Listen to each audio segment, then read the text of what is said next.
Janet Garin is now recognized. Thank you very much, Mr. Speaker. Kanina po ay narinig natin ang motion ni Honorable Terry Ridon moving that the speech of the Honorable Liviste be stricken out of the records because it's not a matter of personal and collective privilege.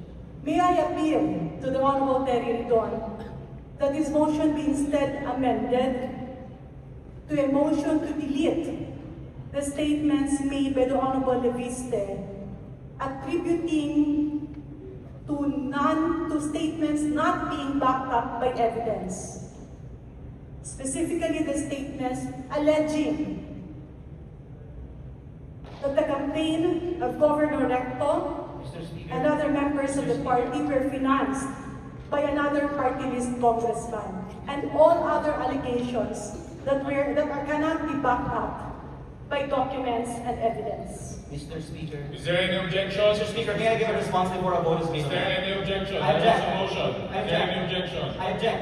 The chair hears I none. object. I object. Objection. Let's Because put it Congressman into- Carjola gave money to All leaders those like in Mr. favor Corbett, of money the back. motion of the Honorable Garin, please say aye. All those against? Objection. Motion is now carried. Honorable Majority Leader.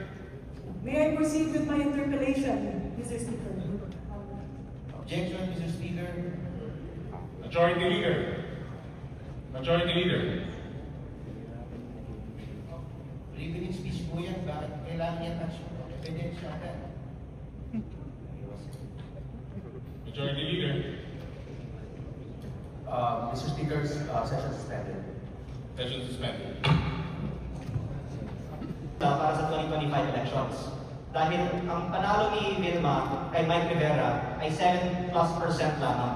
At nanalo siya sa ating distrito at natalo pa nga siya sa ibang mga distrito. Kaya pwede kong sabihin, kaya siya nanalo dahil sa panalo niya sa aking distrito. Ako po ay may 75% ng boto, siya ay nakakuha ng 42% ng boto.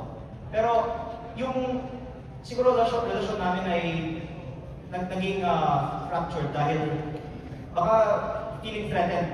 Siguro, just my speculation, sorry to delve into speculation, sila pagkatapos ng eleksyon. At ang isang halimbawa nito ay noong April 24, bumisita si Pangulong Marcos para sa bawat barangay makikinabang sa Batangas.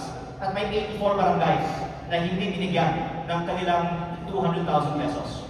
Matanong ko po, Mr. Speaker, 84 lang po ba ang hindi nakatanggap sa Batangas? Kasi dito sa records ko, Tapos ng kanilang group chat na in-acknowledge na nag-submit sila, pero gumawa ng bagong group chat ang Liga ng Barangays ng Batangas na hiwalay sa dalawang bayan na ito at sinabi daw na para lang sa mga bayan na ito ang bigayan. At sinabi sa kanila na ang Office of the Provincial Governor ay magdedesisyon kailan ibibigay yung 200,000 pesos sa mga barangays na ito.